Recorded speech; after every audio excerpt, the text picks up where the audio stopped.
Hey Chris, this is Awesome Go Crazy coming at you with another Awesome Go History video. Sorry I couldn't get to one yesterday, but things got in the way and I wasn't able to do that. But, have no fear, I'm doing it now, and today I'm going to be talking about, as I said in my previous video, a certain type of headgear commonly worn by military officers. Although I guess you could say actually many US soldiers also wear it. They don't really have to be an officer to wear it. Now what am I talking about? That's right. It's a beret. I'm talking about how the beret came to be a popular military headwear. Now, it appears that the beret, as we know it today, originally started in the Bronze Age from two different types of hats and headwear worn by the Romans. And it eventually started to move its way over towards other parts of Europe, primarily around France and Spain is where it's primarily originally manufactured back in the 17th century. It was originally mass-produced in southern France. However, the common Basque style is also produced in Spain. Now, how did it get into the military?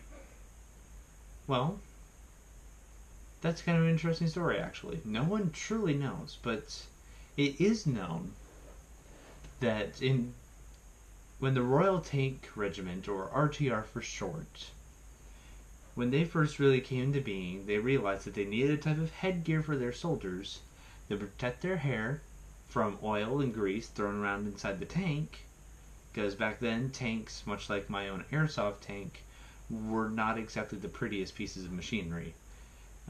They were big and tough beasts of machines, but they really weren't, as one might call, aesthetically pleasing. They weren't exactly the roughest and toughest. They were prone to break down, but that's for another story.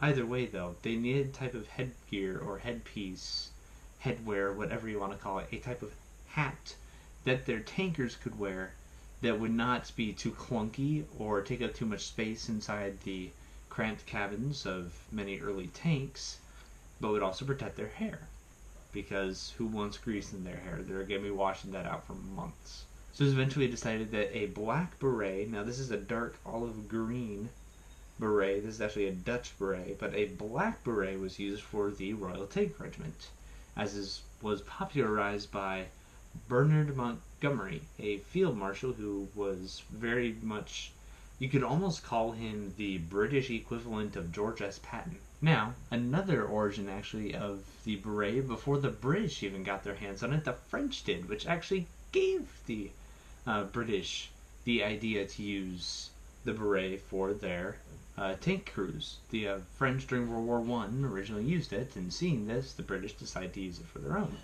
But there are also such suggestions as certain officers of the Royal Tank Regiment proposing the idea of using a beret. So, thank you guys for watching the video. I hope you guys liked it. Please hit that like button if you did. Also, be sure to subscribe and hit that bell icon if you want to keep notified whenever I post a video. That's right, you'll stay notified. And it's always good to be notified. It's a very important thing. Also, if you guys want to see more videos, or if I got something wrong in one of my videos, then definitely give me a shout out down in the comments below. I would love to hear what you guys have to say. Until next time, this has been Awesome Go Crazy. Have an awesome